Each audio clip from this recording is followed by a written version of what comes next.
खोन्थियालासिनो दिनै लाइभ फैबाय मा खबर बयबो माबोरै दङ बा नानि सफायबाय माथो मेकआप आर्टिस्ट जोंना आपकामिं मेकआप आर्टिस्टआ र' अके जाहांदो इयाव माबानो हायो माथो नै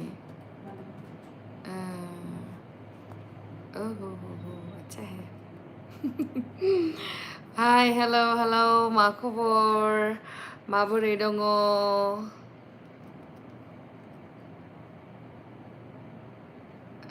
नानिखौ दिन्थिनो र' आङो दे इट्सबाय नानि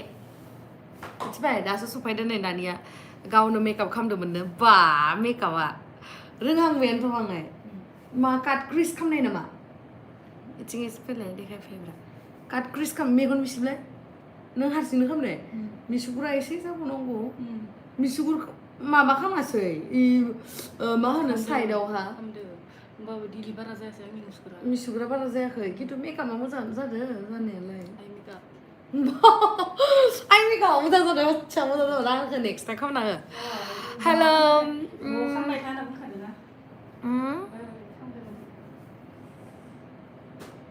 बा आब' नानिखौ समायनाथार नुदों बा मालाय बाख्नाय जासोयो मालायफोरासो प्लिज ओइ मा मबाइला र' प्लिज से माइ नेम अके आं ओइ मोनसे फनावहा नायनोसै कमेन्ट्सखौ मा खबर नोंथांमोना माबोरै दङ बिराद गोबाव जाबायमोन आं लाइभ फैयो बारा गोबाव जायाखै नामाथाय मिथिला जिखुनु गोबाव जानाय बायदि मोनदों आङो गेम्स दैमारि माहा थाखो माहा नङा माने नानिनि क्लासा 10निफ्राय नानिया क्लासा स्टार्ट जायो 10निफ्राय 1 PM सिम दै ओमफ्राय आङो उन्दुबाय दुगैनानै मेकआप सेकआप खालामबाय आंनि स्पन्सरशिप बेबायदि भिडिअ खालामबाय मा खालामबाय ओमफ्राय उनावहा बे सफैयाखै आरोना थाबनो ओमफ्राय आं सानबाय हाय नानिया माहा गोमाना थाखो बिदि होननानै ओमफ्राय उनावहा नानिया माहा गोमाना थाखो होननानै फन खालामहरबाय आं फनखौबो रिसिभ खालामा वेटिं जि रागा जोंनो ओंखारनाय आङो माहाय मान बन्द' जासिगोन माहा थांखो बिदि होननानै आंनि माथोखौ मादि खोनादों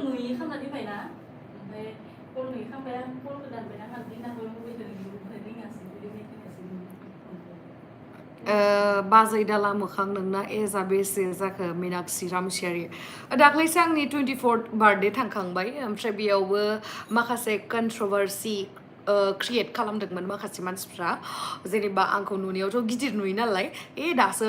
24 इयार्स जायाखै बियो होननानै बिराद कन्ट्रभारसि जादोंमोन आरो बाट जोंनि न' खाथिनि जोंनि आंखौ सिनायनाय मानसिफ्रा मिथियो जेनेबा आरो बेखौथ' प्रुफ होलायलायनो गोनांथि गैया नङा होमबा सोरबा बिलिभ खालामा गावबागाव गोसो आरो आङो गिदिर जाबाबो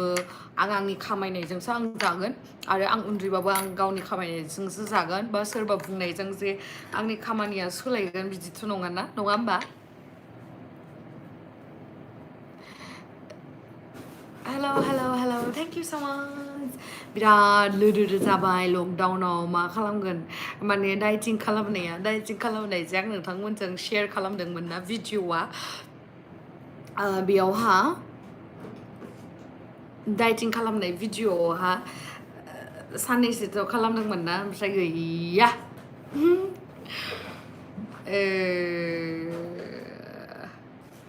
खाम जाबायना जायाखै आब' सना जाबाय दिनै मा ओंख्रि मिथिबायना दिनैयो अमाजों मा होनो मैथा गोखा नङा एक्सुलि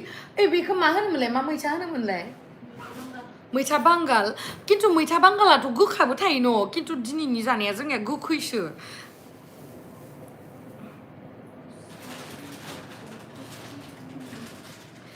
ओमफ्राय रिसार्ज नांगौमोनलै आब' आंना जोबना थांबायनो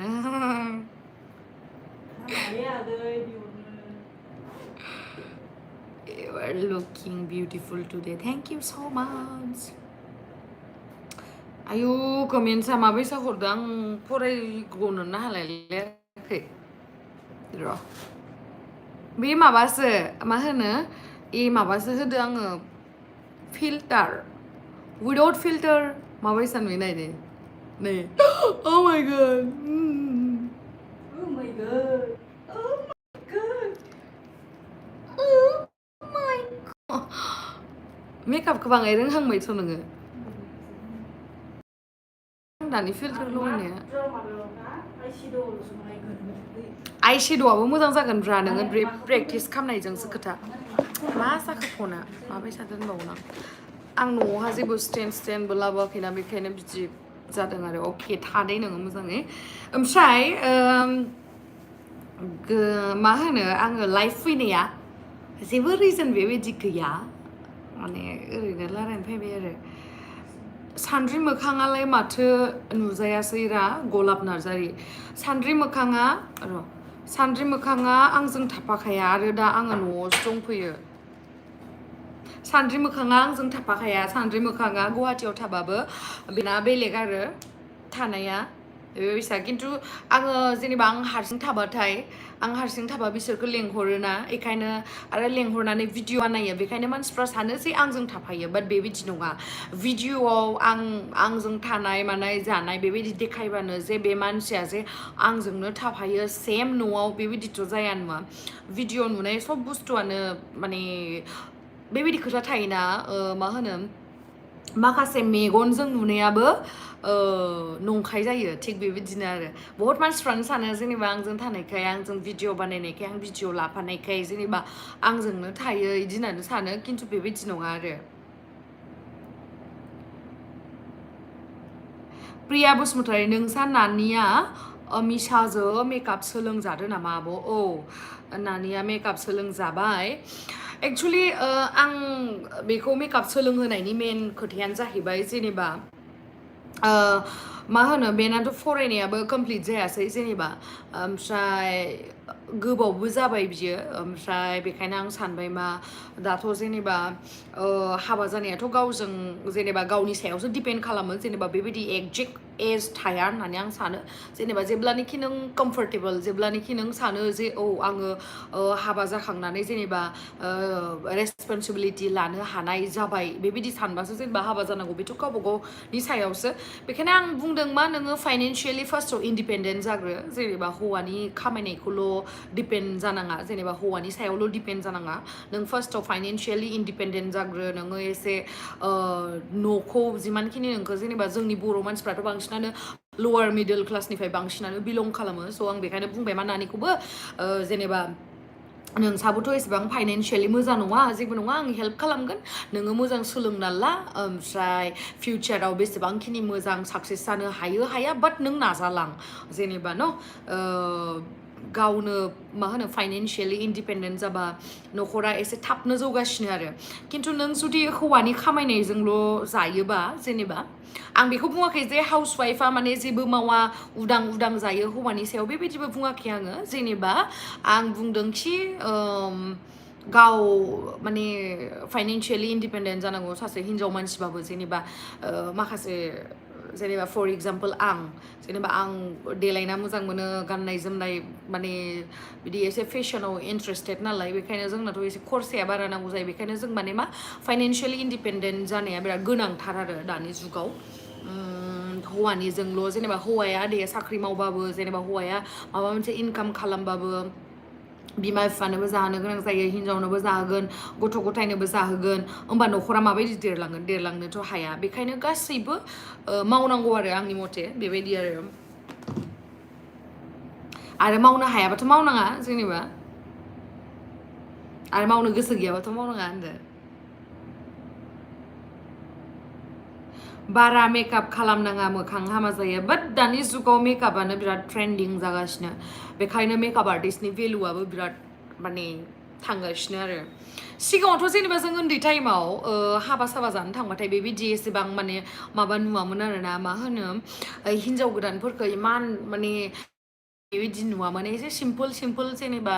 बेबायदि थानाय नुयोमोन खिन्थु दा नों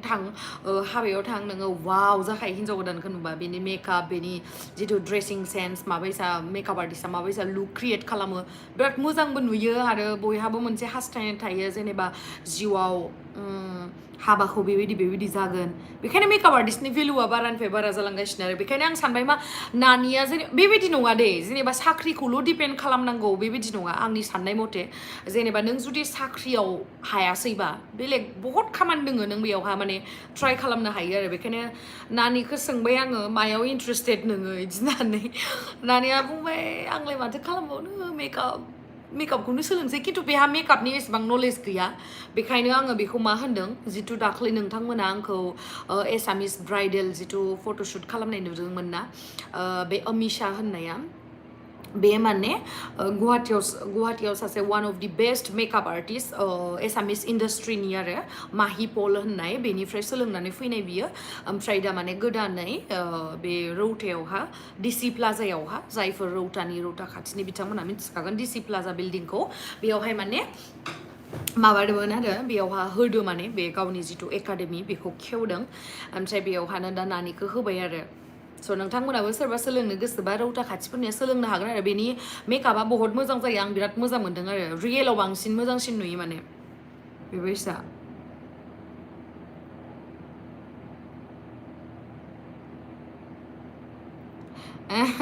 सोमखोर मुसाहारि बाराद्राय समायनासिन नुबायलै आब' सना सोरबा खावना लांजाब्ला सोरखौ नायना थानो आयु आंखौ खावनो हाया रावबो हाया डेन्जारा गोलोदना थिखांनोनो हानाय नङा आंखौ खावना आयु मानसिया मादि जादों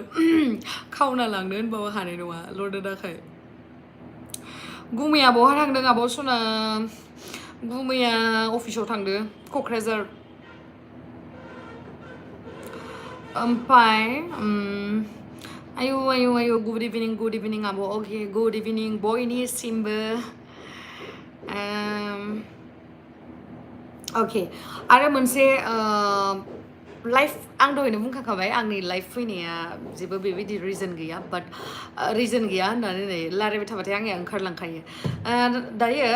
जेडि प्रडाक्सननिफ्राय साननैसो उनावहाय नोंथांमोना मिउजिक भिडिअफोर नुनो मोनगोन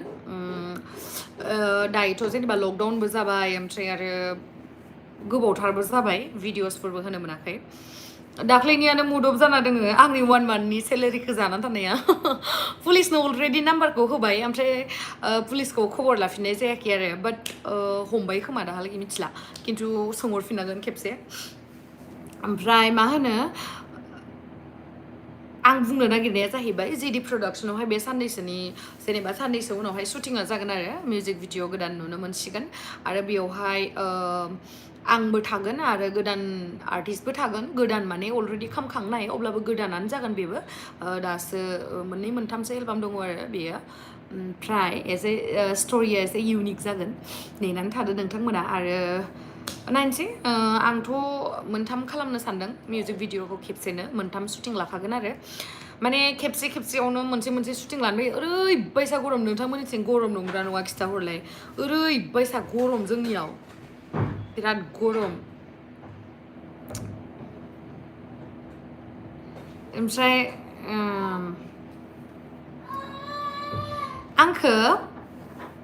आंखौ बहुतानो बुंहरदो जेनेबा दाख्लैसो आङो स्पन्सरशिप लादोंमोन ना जेनेबा बै विन्ज' एपनि बागै बेखौ मानसिफ्रा आंनिसो होनना सानदों आरो आंनि नङा बेयो इउटुबनि मा होनो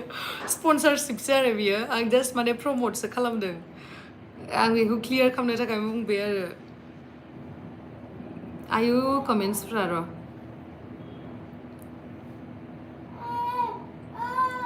नै थुख्लुआ मा जासोदो थुख्लुआ फैनो नागिरदों मा आब' super short for you chemistry दख'नाखौ खिथाना हो मा होनदों आयु माने आं माबा मोनसे कमेन्ट्सखौ नायबा ना माबा मोनसे कमेन्ट्सखौ नायबाथाय माबा जादों बेयावहाय दै र' आं बेयावनो खालामनो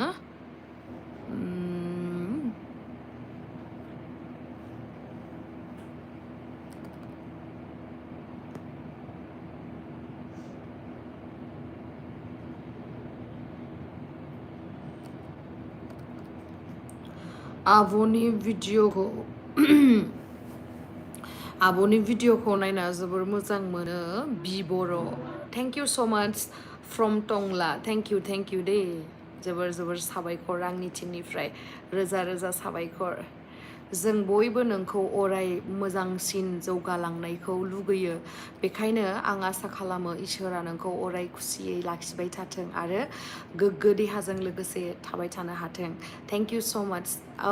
दैथुन गयारि थेंक इउ स' माच आदा आरो आसा खालामो नोंथाङाबो बेबायदिनो मोजाङै मोजां थानो हागोन लाइफआव साक्सेस जालांगोन हार्ड वर्क खालामदों जिहेथु साक्सेसथ' सानसे नङा सानसे मोनखागोन बेखौनो आं आसा खालामो ओमफ्राय आं ओइ नानि दरजाखौ खेवना हो टुक्लु फैनो नागिरगासिनो नोंनि उनथिं मोदाय नुयो माहा हरावबासो गिगौमोन आं दा सान नायखायनो गियाखै ओमफ्राय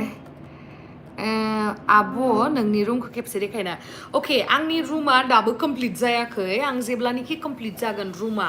अब्लाना आङो आंनि रुम टुर भिडिअ लाबोगोन दे दा नङा मेसि जाना दङ दायो ओमफ्राय कमप्लिटबो जायाखै नालाय जेने थेनेसो थादों आरो कार्टेनफोरखौबो लगायाखैमोन आं ओरैनो जास्ट दा लगायनानै दोनथ'दो आरो विदाउट मेकआप भिडिअ लाबोगोन ना आब' गितानजलि बर' लाबोगोन आङो बाट बे मिमार्सफोर बे रस्टारफोरनि थाखायनो एसे गिनाय मोनो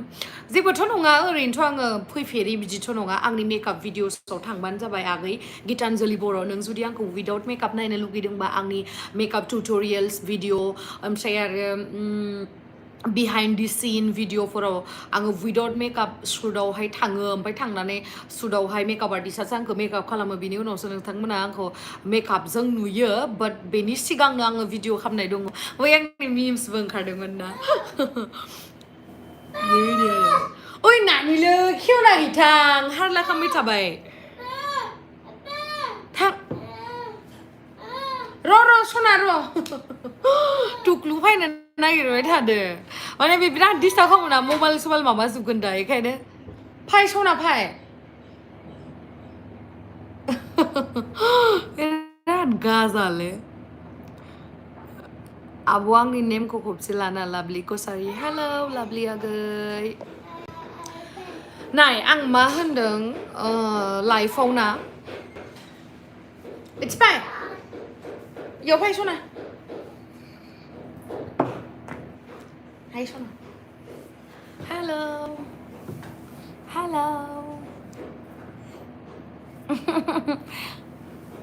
एक सेकेन्ड दे र' मा थांखो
मा होनो टुक्लु फैनानै माबा डिस्टार्ब माबा खालामदो मा होनो क्लियार नुवाखैना र' क्लियार नुवाखै माने आङो रिं लाइटखौबो लाबोआखैना बेखायनो क्लियार नुवाखै मा लाइट साइट जेबो गैयाना जास्ट ओरैनो रुमनि लाइटल'सो र' खोरो मबाइल मोनसेया नै इयाव नायबाय था दे बेखौ फनखौ नायबाय था दे हाय होनना बुंहरदे खेबसे हेलौ नै सना हेलौ जा टुक्लुआ नै देरथारबाय ना हेलौ चुम्मा हरदे माइब्रा हाथाइखौ लानानै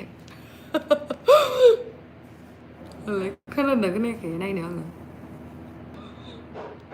खोनाबाय दे इसोर यो इसोर माबा मा होनो टुक्लुआ फैनानै जि हारला खालामदोंमोन गाबदोंमोन बेखायनो आं मिउट खालामदोंमोन नोंथांमोना डिस्टार्ब जागोन ना आरो आङो बे माबाखौ बे लाइभ भिडिअखौ आं सेभ खालामगोन नालाय आंथ' सेभ खालामालासिनो थाखाया आयौ अलमस्ट 20 मिनिट्स सना नों इयाव जना नाय दे आं मायबा होनो दे थां आं लाइभ फैदों ना इयाव जना नाय इसमें बेथ' अर्धेक तेरे हो ठीक है ओमफ्राय नै आं मा बुंनो नागिरनाय आंनि जास्ट एक्सपिरियेन्सखौ शेयार खालामनो होननानै सानदों आरो एसेबाबो हेल्प जायो खोमा नोंथांमोननियाव जेसिका बसुमतारी आब' नोंखौ मोगथाङाव नायगौमोन सियर मालाबा लोगो मोनगोन आंनि बुंनांगौआ मा लाइफआव माबा मोनसे खामानि मावनोब्ला जास्ट इसोरखौ बिलिभ खालाम फोथायनाय लाखि हाजार मालाया मिनिबाबो हाजार मालाया नोंखौ माने इगनर खालामबाबो हाजार मालाया नोंखौ सुखुवाबाबो नों जास्ट बिमा बिफा न'खरनिजों क्ल'ज था गासैबो खोथाखौ शेयार खालाम आरो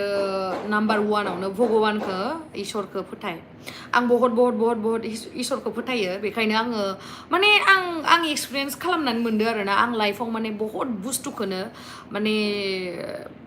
आं जिमानखिनि एक्सपेक्ट खालामदोंमोन बेनिख्रुइ बांसिन आंनो इसोरा होदों आं बेखौ सानो आरो जा खालामो इसोरा मोजांखौनो खालामो मिथिबायना नंगौ माने लाइफआव सब टाइमानो मोजां जाया माने लाइफआव सब जितु माने सब टाइमानो इजि जानानै थाया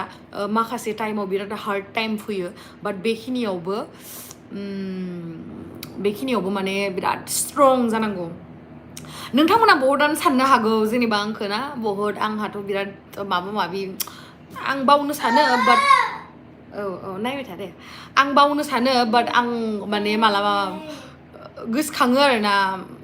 सोरबा मायबा होनबा आंबो बिराद दुखु मोनो बाट आं नोंथांमोनजों मिनि खुसि थायो आरो न'आवबो मिनि खुसि थायो बहुत खिन्थु बिदि होननानै जे आंनियाव दुखु गैया आंनियाव गिनाय लाजिनाय दुखु थैनो गोसो जानाय बेबायदि खोथा फैया बेबायदि होननानै साननाङा आरो नोंथांमोना आंनियाव बेखिनि बुस्थुआबो थायो आंबो नोंथांमोन बायदिनो आंनाबो गोसोआ दुखु मोनो माबा मोनसे नुबा आंनि फारसे बेबायदि आरो बाट लाइफआ बिराद बिउटिफुल मा होनगोन बे लाइफखौ मा खालामनानै जों मोननो हायो आं बेखौ मिथिया बाट बिराद लाक नांगौ बेबायदि बिउटिफुल लाइफ मोननो बेखायनो माने बहुत खोथा साननानै आरो मेन खोथाया जाहैबाय बिमा बिफा आङो बिराद सेल्फिस माबायदियाव सेल्फिस आङो जोंहानि बिमा बिफा बा जोंनि न'नि मानसिखौ आं बिराद मोजां मोनो आरो आंजों जाय क्ल'ज आं बेखौ बिराद मोजां मोनो आरो बेखायनो आं माबा मोनसे जिउआवहाय माबा मोनसे गेदेर माबा लानायनि सिगां डिसिसन लानायनि सिगां आङो जोंहा माबाखौ फार्स्टआवनो सानो आंनि गोसोआवबो बहुत टाइम फैबाय बेबायदि टाइमा जेनेबा आं माने मा होनो आरो गावनि पार्सनेल लाइफनि खोथाफोरखौ ना शेयार खालामोबा मिनियो मानसिफ्रा ना बेबायदि बेखायनो जेब्लाबो गावनि पार्सनेल लाइफनि खोथाखौ ससियेल मिडियायाव बुंनानै जेबो लाब गैया खेबसे बुंदोंमोन बे खेबसे बुंनायाबो बुंनांगौ बाध्य'सो बुंदों बाट आं सानो सोरबा मोजां मोननानै गारजानाय बा सोरबा हिन्जावा गारजालांदों माबालांदों बेफोरखौ ससियेल मिडियायाव बा फेसबुक इउटुब इन्स्टाग्राम बेफोराव फोरमायनानै जेबो लाब गैया गुबुना मिनियोसो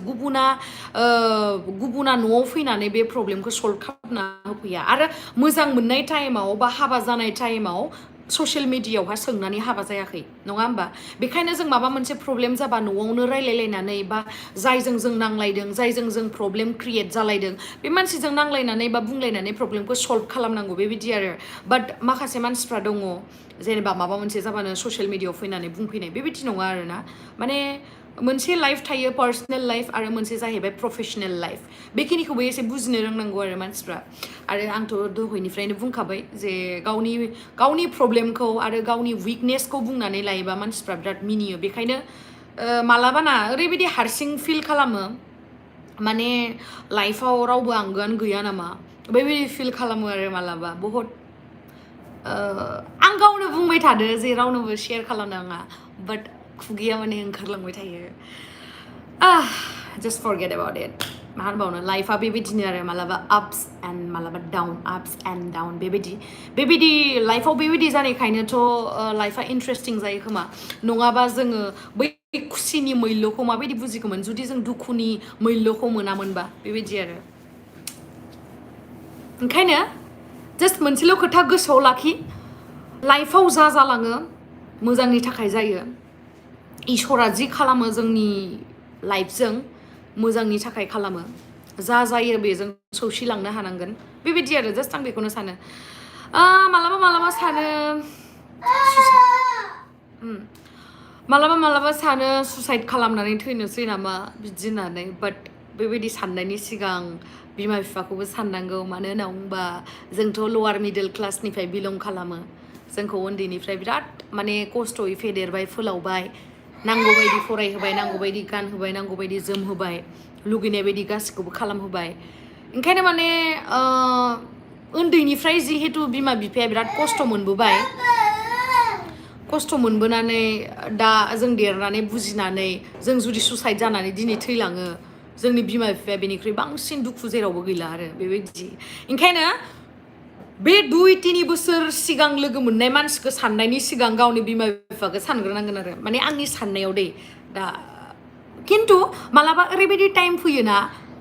बिमा बिफा दे साननैसोल' गाबगोन बिसोरो दुखु जाबा मास मोनसेनि थाखाय दुखु जागोन मास मोनसेनि उनावहानो बावगारलांगोन थैना थांबा बेबायदि होनना सानो खिन्थु बिमा बिफाखौ दुखु होनायनि एसेबां पाप गैया आरो आंनि साननायाव बेखायनो सोरबाफोर माबा मोनसे प्रब्लेमाव गोलैदोंबा हाजारखि गिदिर प्रब्लेमानो जा गावनि क्ल'ज फ्रेन्डजों डिसकास खालाम गावनि क्ल'ज फ्रेन्डनो शेयार खालाम आरो बिमा बिफानो शेयार खालाम बेटार गावनि बिमा बिफानो शेयार खालाम बेबायदि आरो गावनि बिमा बिफाजों शेयार खालाम बाट सुसाइडखौ जेब्लाबो लानाङा खिन्थु आं बेबायदि बुजायनानै ना आं गावनो मालाबा फिल खालामो जे आं बेबायदि खालामसै नामा माथो आंखौ सान्थियैनो थानो होला बेफोरबायदि आरो खिन्थु बेबायदि साननाया गाज्रि होननानै आं नोंथांमोननो बुजायबाबो मालाबा ओरैबायदि मोनसे सिटुवेसन फैयो माने माइन्डआव जेबो फैया माने बेबायदि आरो बाद होदो जिखुनु लाइफआव फकास खालाम लाइफनि साक्सेस गावनि गोसोखौ सोंग्रो नोङो जास्ट साख्रिल' नङा दै लाइफआव खालामनो गोनां खामानिया साख्रिल' नङा नों गावखौ फार्स्टआव रिसार्च खालामग्रो जे नोंहा इन्ट्रेस्टआ बबेयाव एक्टिं लाइनाव ना मोसानायाव ना साख्रियाव ना फार्माराव ना बिजनेसाव गावखौ सोंग्रो गावखौ सोंनानैनो मोनसे फकास खालामदो जेयाव इन्ट्रेस्टेड जास्ट भगवानखौ फोथायनाय लाखि बास सानसे नङा सानसे साक्सेस जालांखागोन आंबो साक्सेसफुल नङा बाट स्टिल आं माने बिलिभ खालामो आरो बे खोथाखौ बेखायनो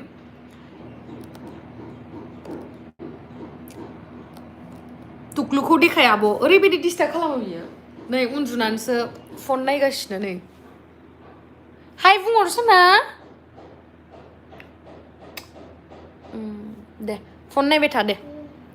दाबो माथो रोंजोबाखै आरो नोंथांमोनखौ आं सिगांनिफ्रायनो खिथाखाबाय जोंहा टुक्लुआ माथो रोंबायमोन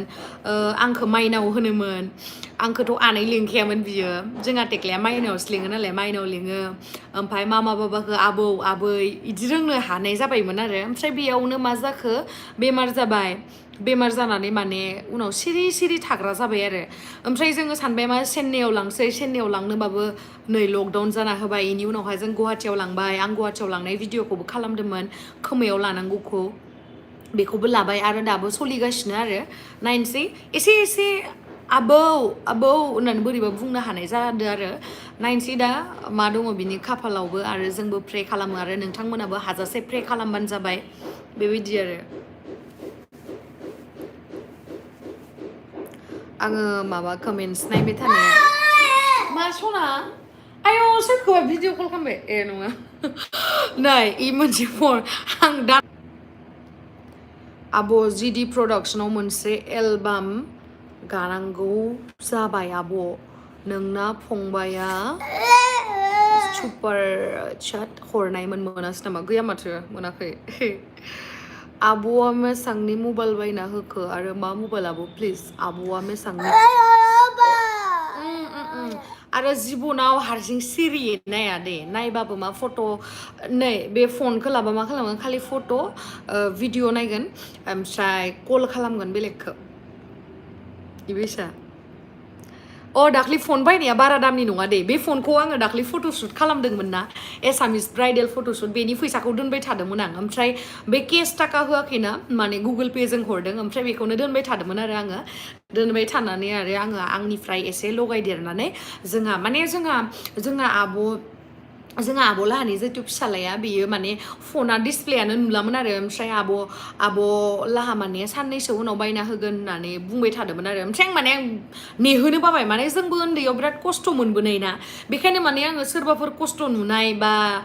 बेबायदि नुनायखौ नुबाय बेखायनो माने आङो सोरबाफोर खस्थ' नुनाय बा बेबायदि नुनायखौ नुबाथाय बिराद बोरैबा मोनो आरो जेनेबा मालदार मोनबाथ' बिराद डनेट खालामगौमोन खिन्थु बेबायदि मालदार जायाखैना बेखायनो माने मा दायो जिमानखिनि जा एसे हादों गावनि न'खौनो हेल्प होदों आरो बेबायदि माने नोंथांमोना साननाङा जे गोबाङानो आंखौ माखासे कमेन्ट्सबो खालामहरदों जेनेबा न'नि मानसिखौल' न'नि मानसिनोल' होबाय थादों खिन्थु फार्स्टआवनो नोङो गावनि न'खरखौ मोजां खालामग्रो बिनि उनावसो जेनेबा ससियेलि जेनेबा नों जुदि सानोबा नों न'निखौबो नायनो हानानै बेलेगखौबो नायनो हायोबा नाय जेबो गावनिखौबो नायनांगोन आरो बेबायदि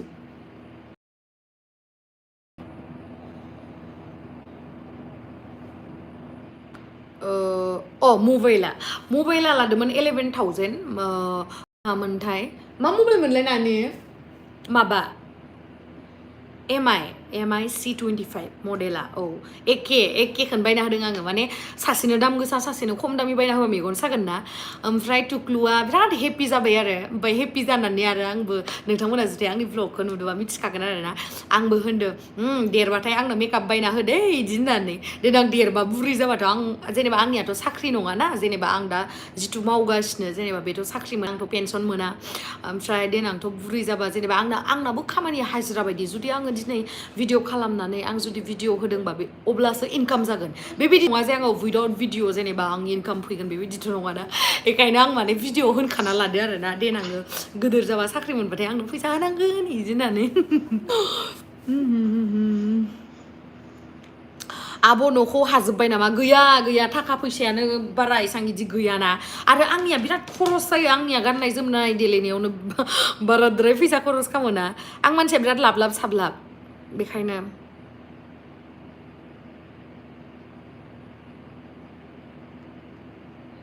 नै माखासे मा होनो माखासे मानसिफोरा दायो आंखौ कमेन्ट्स हरगासिनो बाट नोंथांमोननि कमेन्ट्सखौ आङो इगनर खालामनायनि अनगा आंनिबो जेबो गैया माने माखासे पार्सनेल लाइफनि खोथाफोरखौ आरोना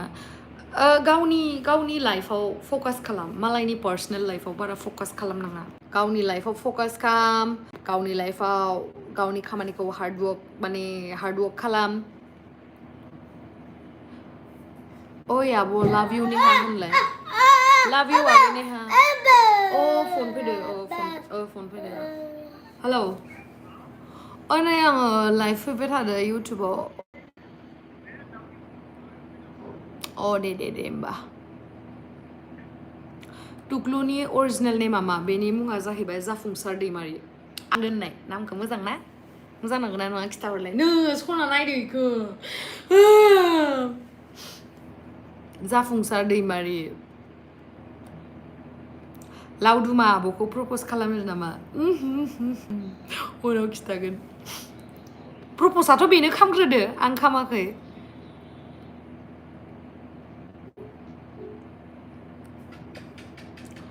आब' नोंथाङा उन जेनेरेसननि थाखाय मा बुंनो सानो आं आगैमोननि थाखाय आइ एम फ्रम बेंगालुरु अके उन जेनेरेसननि थाखायथ' आं बेखौनो बुंखांखाबाय जे साख्रियाल' मेन नङा फार्स्टआव गावनि गोसोखौ नायग्रो गावखौनो रिसार्च खालामग्रो जेनेबा गावहा इन्ट्रेस्टआ बहा खिन्थु बिमा बिफानि थिननाय आयौले सोरनोबा कल खालामबाय आं बिराद ओइ नानि दोनना फैदो प्लिज सोरखौबा कल खालामबाय आं हाला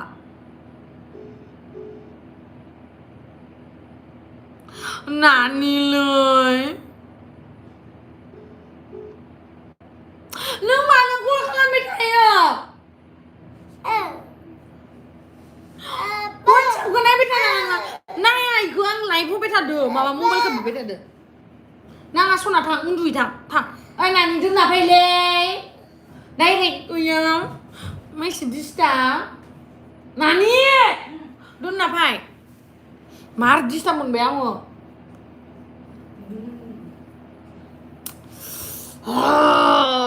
खावलायखौ हरनो होबाय फै सना फै ओमफ्राय हमनानै दोनफैफिन फै टुकुलु फै दुलबि बिदि होनबासो फैगोन इयो खारलायबाय नुदोंना आं मा खालामनो रिलाय हमनानै लांलै डिस्टार्ब होबाय थायो माबा सोरखौबा भिडिअ कल खालामबाय थादों आंनि फनखौ लानानै ओइ बाजै लांदो ना डिस्टार्ब खालामबाय थादों बेबो गथ'खौ खांनानै जेबो मिथियालै साला लां भिडिअ कल खालामबाय थादों आंनि फनखौ लानानै दलदबो नायबायबो थाया थां लाना थां दुब्ला दुदु दौनानै उन्दु फुथुयै थां गरमथार जाबाय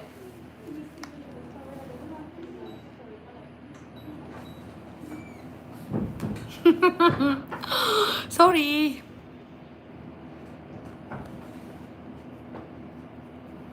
I remove Muslimdari just get out from my YouTube okay नोंखौ आङो बुङाखै जे आंनि भिडिअखौ नाय आंखौ साबस्क्राइब खालाम आं बेखौबो बुङाखै मिथिबायना नोंसोरबायदि मानसियाना जास्ट मालायखौ माने मोजाङै नायनो हाया माने गावहाबोथ' जेबो खालामखाया जास्ट मालायनि खोथाल' रायलायगोन मालाया मा खालामदों सोरजों मा जालायखो सोरजों मुगा बिदि जाबाय नामा बेबायदि रायलायनायनि अनगा नोंसोरना लाइफआव जेबो साक्सेसबो जानो हानाय नङा मिथिबाय बेबायदि जुदि मालायनि खोथाल' रायलायबाय थानानै जेनेबा मालायखौ गाज्रिल' साननानै बे बिदिसो नामा बेबायदि नङाब्रा मिथिबाय मालाबा मेगनजों नुनाय बुस्थुआबो नंखाय जायो बेखायनो मालायनि पार्सनेल लाइफनि खोथा बारा एसेबां रायलायनाङा गावनि लाइफनि खोथाखौ सान एसे गावनि बिमा बिफाखौ माबायदिहाय मोजां लाइफ जाहोनो हागोन जानो हागौ नोंबोथ' बर'सो नोंबोथ' एसेबां माने हाई क्लासनि बेबायदि मानसिथ' नंखाया नोंबो आं बायदि जों बायदि लवार मिडल क्लासनिनोखा स' बेरार नोङो आंनि लाइफनि बागै बारा सानालासिनो नों जुदि बेखिनि साननायखौ नों जुदि गावनि पार्सनेल लाइफआवहाय नों जुदि फकास खालामनाय मोनबा दाहालागै नोङो बहुत साक्सेस जाबायमोन अके स' गेट लस्ट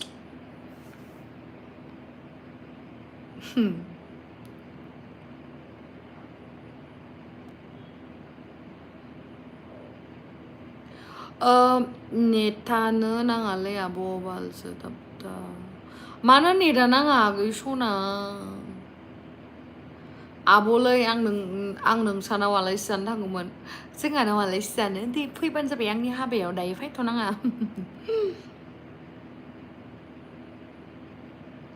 आब' केदारनाथाव सानसे बेरायनो थां औलै बिराद बेरायनो जायगाथ' बिराद दंमोन आंथ' बेरायनो बिराद मोजां मोनखायो खिन्थु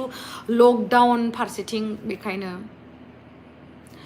जेसिका बसुमतारी लाइफआव साक्सेसफुल जाथों होनना आंखौ बोर होलै आगै आं इसेबां जग्यथाथ' आं गावखौ साननानै लाया जे आं बोर होबानो नांगोन होननानै खिन्थु आङो इसोरनियाव नोंखौ बोर बिनानै होयो जे आगै नोङो साक्सेस जालांथों नोङो हार्डवर्क खालाम अभियासलि नों साक्सेस जागोन रावबो हमथानानै लाखिनो हानाय नङा आंनिफ्राय फुल सापर्ट जियर रहमान प्लीज टक इन एसामिस और हिंदी ओके তুমি কোৱা কিবা এটা তুমি এছামিছত ক'বা তেতিয়া মই এছামিছত ৰিপ্লাই দিম आब' नों एसामिस फिल्माव चान्स मोनबा खालामगोन नामा ओरैनोथ' आंखौ एलबामनि थाखाय लिंदोंमोन सिगाङावहाय खिन्थु आङो खालामाखै आरो एसामिसाव मानो होनना बुंबा आं खालामनो गोसो गैयामोन बै टाइमाव बाट फिउचाराव मा जागोन आं बेखौ मिथिया खिन्थु आं आंनि बर'खौनो मोजां मोनो आरो आंनि प्रडाक्सनाव जेनेबा आं बर' मिउजिक भिडिअखौनो बानायगोन आरो गुबुन हारिनिबा बानाया आं बांसिन मोजां मोनो आंनि हारिखौनो बर' हारिखौनो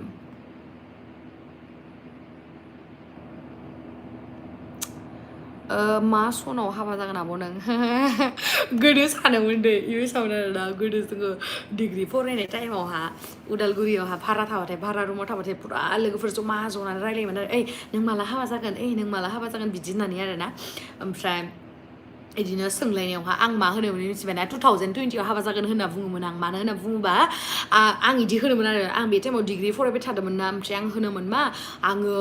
ग्रेजुवेट खालामगोन ग्रेजुवेट खालामखांनानै आं मास्टार डिग्री खालामगोन मानो होनना बुंबा बै टाइमावथ' आंनि सिमाङा जेनेबा आंनि एम इन लाइफआ प्रफेसारसोमोन नालाय बेखायनो आं सानोमोन मा ग्रेजुवेट खालामगोन मास्टार डिग्री कमप्लिट खालामखांनानै आङो नेट एग्जाम होगोन बा स्लेट होगोन बेबायदि ओमफ्राय आं हाबाखौ जागोन इदिनो सानोमोन आरो माने 2019 आव आंनिया मास्टार डिग्रीया जोबगोन ओमफ्राय 2020 आव हाबा जागोन आङो होननानै माने आं हाबाखौ लानानै बिराद सिमां दोङो नालाय माने बै टाइमनिफ्रायनो दै उन्दै टाइमावथ' आरो बिराद सानो ओमफ्राय आंहाथ' आरो देलायनायाव शक आं सानोमोन आरो लोगोफोरखौ खिन्थु आंनि लोगोफोरा दिनैसिम आं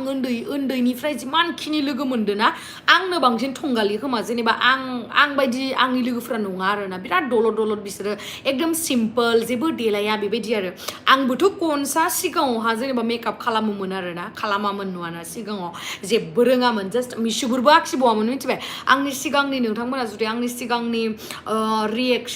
रिएक्शन भिडिअखौ नुदोंबा मिथिखागोन आरोना आंनि सिगांनि मिसुगुर गैया खालि लिपस्टिक लायोमोन ओमफ्राय काजल लायोमोन बेबायदि आरो ओमफ्राय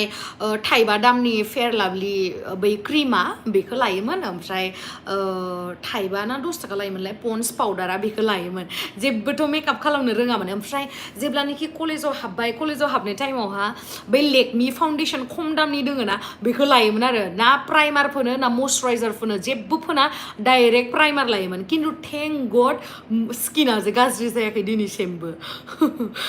जि गाजा मिनि ओंखारसै ओमफ्राय नै जों लोगोफोरदो रायलायलायोमोन ना ओमफ्राय आं 2020 आवनो हाबा जागोन होनोमोनथ' ओमफ्राय जेब्लानाखि आं मास्टार डिग्री कमप्लिट खालामबाय 2020 फैहां जाबाय ओमफ्राय 2020 फैहां जानायावहा आं सानबाय आयो ओमफ्राय आंखौ लोगोफोरा कल खालामबाय आरो ओइ नोंथ' बुंदोंमोन 2020 आव हाबा जानो होननानै जामारगोन ना जामारालै नोंलाय होननानै आंखौ बुंहरबाय आरो ओमफ्राय उनावहा आं होनबाय आरो है माथो सिगाङावलाय सानोमोन 2020 माला फैगोन आं माला ग्रेजुवेट जागोन माला मास्टार डिग्री कमप्लिट खालामनो हागोन आङो माला 2020 फैनानै आं माला इदि देलायनानै आं हाबा जानो मोनगोन बेबायदि सानोमोन आरोना गोदो ओमफ्राय उनावहा जेब्लानाखि 2000 जेनेबा 20 जाहां जाबाय आयौ आंथ' हाबा जानो गोसो गैया आंहाथ' बिराद जेनेबा आंनि सिमांखौ पुरा खालामनांगौ दोङो आं आयौ बेबायदि जेनेबा जेब्लानाखि जों मास्टार डिग्री फरायहैबाय अब्लाना बिराद नलेज मोनबाय मानो होनना बुंबा आं फरायनाय जायगायावहा गोबां कास्टनि मानसिफोर दंमोन नागा लोगो मोनदो मिज' लोगो मोनदो गार' लोगो मोनदो ओमफ्राय शिलंनिया मा कास्ट मोनलाय खासिया लोगो मोनदो बहुत आरो बेबायदि ओमफ्राय माने मानसियाना बैसोआ जालांबाय थाबाथाय ना मानसिनि थिंकिंआबो सोलायबाय थायो नों जों उन्दैयाव सानोमोन मा आयौ आंनियाव जुदि 100 थाखा फैसा थानायमोनबा आं बेबायदि बिस्कुट बायना जागौमोन बेबायदि जागौमोन खिन्थु दा नै 100 थाखा थाबाबो जों बै बिस्कुटखौ बायना जानो लुगैला दा जोंना थिंकिंआ बेलेग जाबाय बेबायदि आरो मानसिनि साननाय हनाया माने बैसोजों लोगोसे सोलायलाङो बेबायदि ओमफ्राय दा नै 2020 बारनानै 21 जालायलांबाय आरो दा नै 22 फैलायसिगोन 22 फैबाबो हाबा जानो गोसो गैथारालै नायनोसै दा सिगाङावनो बुंखाबाय आङो इसोरनि सायावसो दोङो हाबा जानाय जोनोम जानाय थैनाय हाबा जानाय नङा होमबा बेबायदि आरो आब' नों लिभिना मुसाहारि आब' नों क'क्राझार फैनायाव रागाम प्रग्रामाव मोनानायखौ लाइभ नुबोआसै आब' मोना जानायखाय आब'आबो जि गोबावजोंसो मोसादोंमोन ना नै मा जादों मिथिबायना रागाम प्रग्रामावहा माने जोंथ' गुवाहाटीनिफ्राय थांदो जोङो ज' थांदो जोङो हेलिना मिथिंगा नानी साउंड कम करो और बात करना है तो दूसरे रूम में जाकर बात करो ठीक है हाँ मा होनदोंमोन आङो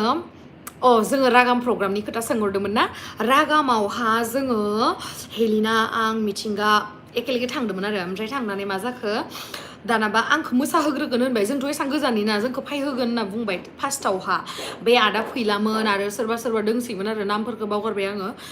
दानाबा आंखौ मोसाखौनो होस्रालाब्रा थाबनो जि गोबाव लाखिबाय थाबाय र' नोंसोरखौ मोसाहोबा हेलिनाखौदो आंखौदो नोंसोरखौ मोसाहोबाथाय दानो अडियेन्सफोरा थांगोन बिदि होननानै जि गोबाव दोनबाय बे गोबाव दोननानै मानसिफ्रानो थांलायलायबाय माखासे अखाबो हालायलायदोंमोन खोमा जि गोबावदोसो मोसानो मोनबाय आंहा मुदानो अफ जालायलांबाय खिन्थु माथो होनो रायनो सानबाबोथ' रायनोबो हाया ओमफ्राय उनाव जेबो बुंनो हायासै आरो बुरिबानो दुखु मोनसोनाय आं गाबां माहां ओमफ्राय मालाय उनाव हेलिनायाबो जि बुंबाय आंखौ होदो इदि होननानै ओमफ्राय इहा मालाय मोसानो मोनबाय ओमफ्राय आंखौ र' थाथ' नों दा मोसानो मोनख'वा होनना बुंबाय थाबाय आंखौ ओमफ्राय आं मोसानोनो मोनस्रायासै फार्स्टआवहा ओमफ्राय लास्टावसो बायबाय आरो माबा मोसानो मोनबाय आरो आइफना सोर बायना हरा आइफना नों गिफ्ट होनायालाय बावबाय आं दाख्लैनो खिथादोंमोन आंनि फार्स्ट आइफन बायनाया आं खिथानोसै दिनै आङो बे टाइमावहा आंनियावहा बेसेबांसो फैसा दंमोनथाय 90,000सो ना 1L बिदि फैसा दंमोन आरो आंनियावहा मुभि खालामनानै फैसा मोननाय दे आङो बे टाइमाव आङो नेहुआव फरायोमोन आङो बे इयारावहा 2018आवहा आङो मोनथाम मुभि खालामदों उदांस्रि लोगोरि ओमफ्राय फाग्लि बे मोनथाम मुभि खालामनायनि फैसा मोननानै आंनियावहा ओमफ्राय आरो आंनि सेभिं माखासे दंमोन एसे एनै आरो बारा सेभिं होनबानो जे बिराद लाख थागोन बेबायदि नङा आरो सेभिं माने मा जेनेबा कलेजनि एडमिसना जेनेबा खिथानोसै आं खिथाखांबाय आं सिगाङावबो कलेजनि एडमिसना जेनेबा 5,000 आं न'आवहा थगायनानैहा जोंनि कलेजनि एडमिसननि फिस नांगौमोन बेसेबां 7,000 8,000 होनना थगायोमोन आं आं खिथाखांखाबाय दिसुन बेखायनो आं गियाखै खिथानो दा भिडिअ'हा आं न'आवहा खिथाखांखाबाय ओमफ्राय उनावहा बिदिनो इफोर फैसाफोरखौ ना आङो इदि बारा जायामोन दै आङो चिप्स माबा माबि बिदि बारा जाबाय थायामोन आरो आं मा खालामोमोन गस्ला बायनो मेकआपनि बुस्थु बायनो बेबायदि जमा खालामना दोनोमोन आरो ओमफ्राय उनावहा मा जाखो इदि फिल्म मुभि खालामनायनि फैसा मोनबाय आङो ओमफ्राय उनावहा दा आङो सानबाय मा आं स्कुटि बायनो ना फन बायनो बिराद जोहोलि आरो बे टाइमाव माने 1L फैसायानो बिराद बुरजा आरो ना आंनि थाखाय बे टाइमावहा दाबो बुरजा देसुन दा बिदि नङा जे 1L फैसाया आंनि थाखाय जेबो नङा बेखौ होनाखै आं दाबो बुरजा खिन्थु बै टाइमाव आं जिमानखिनि दा सानो बेनिख्रुइबो बांसिन बुरजामोन आरो 1L फैसाया ओमफ्राय आं सानोमोन ओमफ्राय आं टेक्लाखौ होनबाय जोंथ' टेक्लादों आंदो बिराद फ्रि लाइक बेस्ट फ्रेन्ड बायसा आरोना जोङो ओमफ्राय आं टेक्लाखौ होनबाय टेक्ला आंनियावथ' 1L फैसा जमा जाबाय आङो दा स्कुटि बायनो ना माबा मबाइल बायनो बिदि होननानै ओमफ्राय दा टेक्लाया होनबाय माइनाव स्कुटिखौनो बाय दे होनबाय ओमफ्राय आंहाबो सानबाय मा स्कुटिखौनो बायनोसै दे बिदि होननानै ओमफ्राय उनाव मा जाखो मानसिफोरनि आइफनखौ नुबाय आं आयौ मालायसो आंबो आं आइफनखौनो बायनोसै स्कुटिया जेबो नङा दे आंथ' गुवाहाटियावसो थाखासिगोन मास्टार डिग्रि जोबखासिगोन आंनिया आंथ' नेटनि थाखायबो फरायनांगौ आङो स्कुटि थाबाथाय इथिं बेरायबायसो थागोन बिदि होननानै आङो उनाव फनखौनो बायबाय आरो आंनि फन बायनायाव आं दासिमबो गोसोआव दोङो आंहाथ' इसां जेनेबा टेक्न'लजिनि एसां आंनियाव माबा गैयाना नलेज गैया ओमफ्राय उनावहा मा जाखो सोरां आगै जे SJB क्रिएसन नामा दा सोलायबायमोन नामाथाय बेखायनो आं नामखौ मोजाङै बुंनो हायाखै जिखुनु SJB क्रिएसननि जिथु जोंनि बड' इन्डास्ट्रिनि one of the best comedy actor सोरां बसुमतारिया बेबो दंमोन फार्स्ट आं आइफन बायखालि ओमफ्राय जोंहा टेक्ला ओमफ्राय टमि जों साब्रै दंमोन आरो सासे दंबावोमोन जोंहा टेक्लानि लोगो ओमफ्राय जि जोहोलि 1L फैसाखौ लानानै जि गोमागोनदां होननानै जोहोलि थांसोनानै आइफन माबा बायदोंमोन आं आइफन 10 मोन आरो आंनि फार्स्ट फना आइफन 10 मोन 2018आव बेबायदिनो आरो आइफनखौ आंनि फार्स्ट आइफनखौ रावबो बायना होआखै बेबायसा आरो खिन्थु बे आंनि बे आइफन 12 प्र मेक्सआ बेखौ लावदुमानो होदो आं भिडिअबो होखादों ना नोंथांमोननो बेखौ आंनो लावदुमासो गिफ्ट होदो आरो आं थगायखाया आं हसा खोथा खिथाखायो आब' लाइफखौ दानो स्टप खालामनो नाङा आं नोंजों मा होनलाय रियेल रायलायनो मोनाखै नङाबा बेखायनो लाइफ नायबाय थानो लुबैयो रियेलाव रायलायनो मोनाखै अके जेबो नङा आब'आ लाइफआव मा जानो गोसो अके आङो लाइफआवथ' बिराद जानो गोसोमोन उन्दैनिफ्रायथ' डक्टर इन्जिनियार जानो गोसोमोन बेनि उनावहाय फैबाय प्रफेसार जानो गोसो बेनि उनाव प्रफेसाराबो जायासै दायो इनफ्लुयेन्सारसो जानानै दङ इउटुबारसो जानानै दङ फिउचाराव आङो बस लेडि जानो गोसो बिजनेस मावनो गोसो आं लाइफआव आंनि एम इन लाइफआ बेनो फार्मार जानोबो गोसो आं माने आं बिराद मोजां मोनो आरोना आबाद मावनो आं आबाद मावनानैनो माने नेक्स्ट लेभेलसिम थांनो गोसो जायो आरो खिन्थु हागोन हाया मिथिया देसुन खिन्थु नाजागोन आरो हाय आब' प्लिज रिप्लाइ जेम्स लाइट होनना बुंलाय प्लिज खनसे अके नो प्रब्लेम हेलौ जेम्स लाइट आब' अबाव दं आं न'आव दङ हायोबा दानो मोखां सुना फै रियेल फेसजों चेलेन्ज रियेल फेसजों मेकआप जायालासिनो लाइभ हो माबा मोनसे प्रब्लेम जादों नामा नोंहा आं मेकआप लगायनानै लाइभ फैनायाव देलाय बुंलाय बेखौ बुंग्रो इनि उनावहा इनि उनावहा आङो मोखां सुना फैगोन ओमफ्राय आं मोखां सुना फैगोन खिन्थु नोङो आं दा बे फाउन्डेसन 4000नि फाउन्डेसन 3900 सामथिं स 4000 खौनो होनबाय आङो बे 4000नि फाउन्डेसन फोननाय आरो नैबे जिथु ब्लासार कन्टुर लिपस्टिक 1500नि फोननाय ओमफ्राय आइब्र' बेनि फैसाखौ हर होमबानो आं मोखां सुनानै लाइभ फैगोन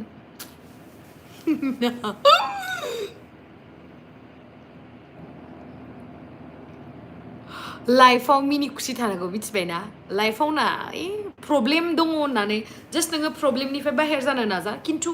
लाइफआव इन्जय खालामनो दाबाव मानो होनना बुंबा लाइफ इज टु सर्ट बेड लाइफ इज टु सर्ट स' इन्जय दि गामियारि ब्लग्स आब' गेमस्ट्रि आंबो नोंबायदि जानो गोसो दंमोन नाथाय राहा गैया आंहा आयौ मानो राहा गैया जानो आं बायसा जानो माने इउटुबार जानो नामा चेलेन्जआनो फैसा बिफालायो आरो नों जुदि आंखौ आं दहायनो बुंखादों जुदि नों आंखौ एसेबां हांखुर जानानै दङबा विदाउट मा होनो विदाउट नों आंखौ जुदि विदाउट मेकआप नायनो गोसोबा आंनि मेकआप टुटरियेल्स भिडिअ मोनब्रै मोनबासो आपल'ड खालामनाय दोङो बेयावहा विदाउट मेकआप भिडिअ होनाय दंखायो बेबायदि बेखौ नायहैथां नों आंखौ नायनो लुगैदोंबा आरो आं नोंखौ रायाखै आब' आं आब' हेलिना बायदि मडेल ओमफ्राय एक्ट्रेस जानो गोसो दं अके जानो हागोन मानो जानो हाया जानो नाजालांबाय था मानो जानो हाया जानो हेलौ आब' आंनि नेमला अननानै रेजिना नार्जारि हेलौ आगै आयु रायलाय मालाबानो 52 मिनिट्स जाबायानो माथो आं इयावनो नायनो हासिगोन बोरै जेबो नङा आं इयाव नायनोसै इयाव नायबाय थाला दे एक second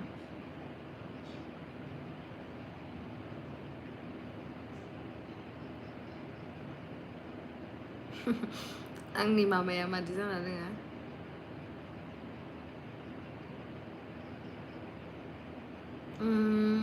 please take my name please abo Vidya promo hello Vidya promo hello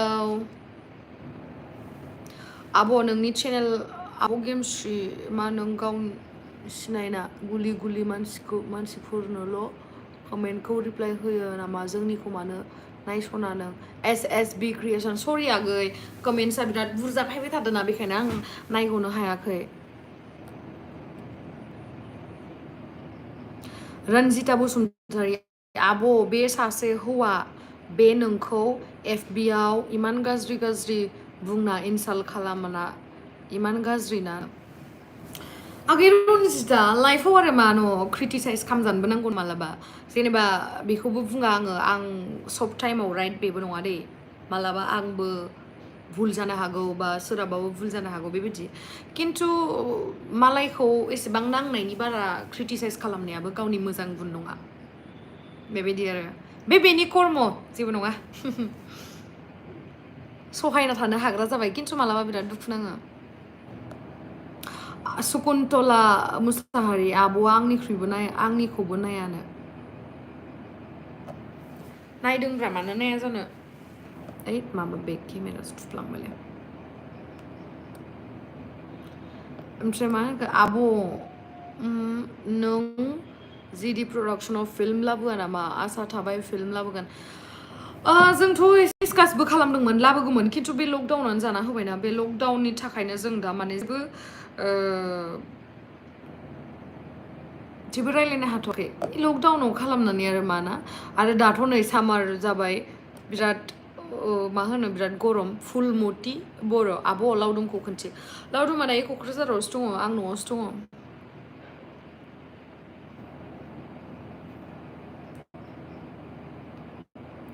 ओमफ्राय आंनिखौबो नायदोब्रा SMS खौ बिरखां बर' हेलौ आगै ओमफ्राय नै 1 घन्टा जालायलांसिगोन मा होनो आङो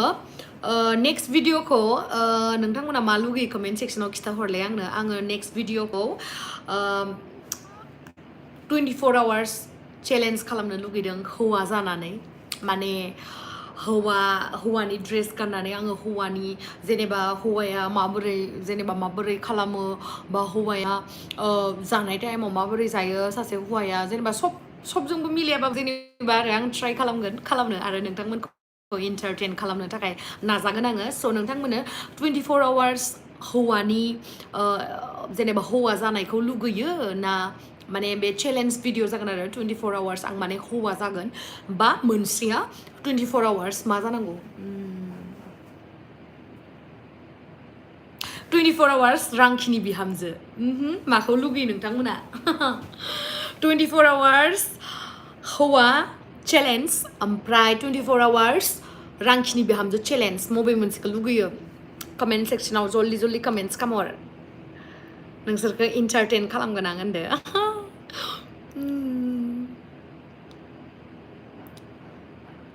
आब'आ कार्बि आलंनि बर'फोरखौ माबायदि नाङा आयौ आं बिराद मोजां मोनो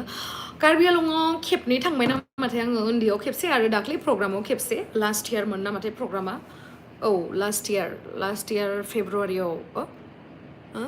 फेब्रुवारि नङामोन माबा मोनसे दानमोन जिखुनु लास्ट इयारमोन आरो बिराद मोजां बिराद सापर्ट होयो बिराद मोजां बिराद माने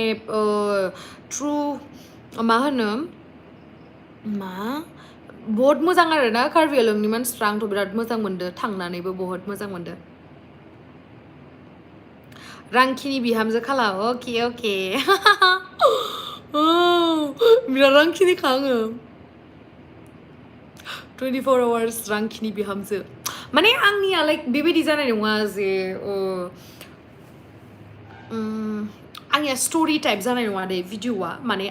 आंनो जागोन खिन्थु आं एक्टिंसो खालामगोन रांखिनि बिहामजोनि 24 hours जेनेबा सिखारनायनिफ्राय लानानै ओंखाम जानायनिफ्राय लानानै उन्दुनायसिम बेबायदि आरो चेलेन्जआ 24 hours चेलेन्जआ ओमफ्राय नेक्स्टआवहाय आं सान्दों फार्स्टआव दे आङो नायनोसै रांखिनि बिहामजोनिया बारा जायोना भटआ ना हौवानि रल लानायनिया बारा जायो बेखौ नायनानै आङो खालामगोन स' नेनानै थाबानो जाबाय ओमफ्राय आरो आङो बहुत डेन्जार भिडिअ लाबोनो होननानै सानदों आङो बे लकडाउनाव खेवग्रोथोर'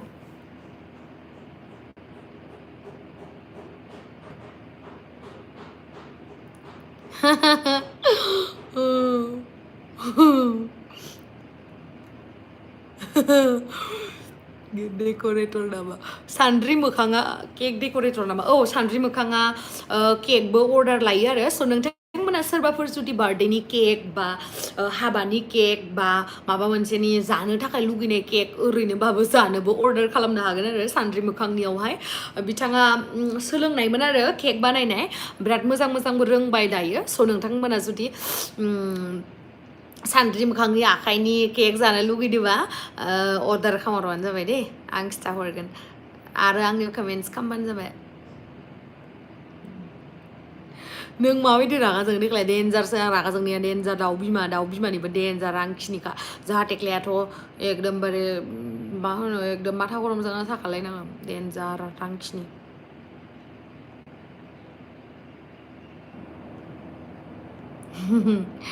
मोननैखौबो नांगौ आबो 24 hours हौवा जानायखौ आरो रांखिनि दे जुदि हौवा जानायखौ नांगौबा गामसा गानजानो लुगैयो ना पेन्ट्स गानजानो लुगैयो गोजौआवथ' जेनेबा टि सार्टआ थाखागोन जोंथ' आरो हौवा बायदि लान्थिथिथ' थानो हाया स' गामसा गानजानो लुगैयो ना पेन्ट हौवा जायोबा गामसा ये बर' हौवासा नामा आयौ आंखौ गामसा गानबा माथो नुलायनानै लदादानो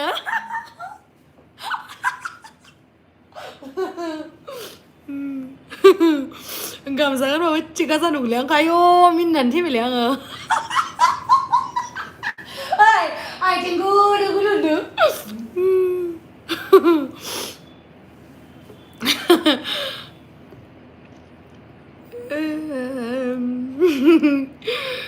जागोन दे आङो न'आवथ' बानायनो हानाय नङा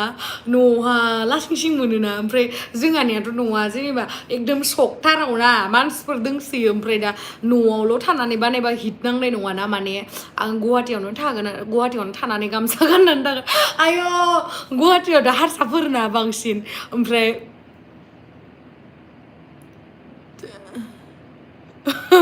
ओमफ्राय गुवाहाटियावथ' जेनेबा हारसाफोराथ' आंखौ बारा सिनायाना थानो हायिनि खोथायानो मा होनखो बुजियासै आं लुथुब जानायनि मा प्रब्लेम दं नामा जेबो प्रब्लेम गैया बे लुथुब जानायनि प्रब्लेमानो जाहैबाय बे खामजाबाय थानायसो 24 hours बय चेलेन्ज अके बहुत मानसियानो आंखौ गामसा गानबा बैसा नुगोन दोले थैगोनसो जोंनि थेलामारायाव बेरायफैया आब' थेलामारा मबे मोनसे थेलामारा जोंहानि साहाथिंबो गामिया थेलामारा मबे थेलामारानिफ्राय होनदोंथाय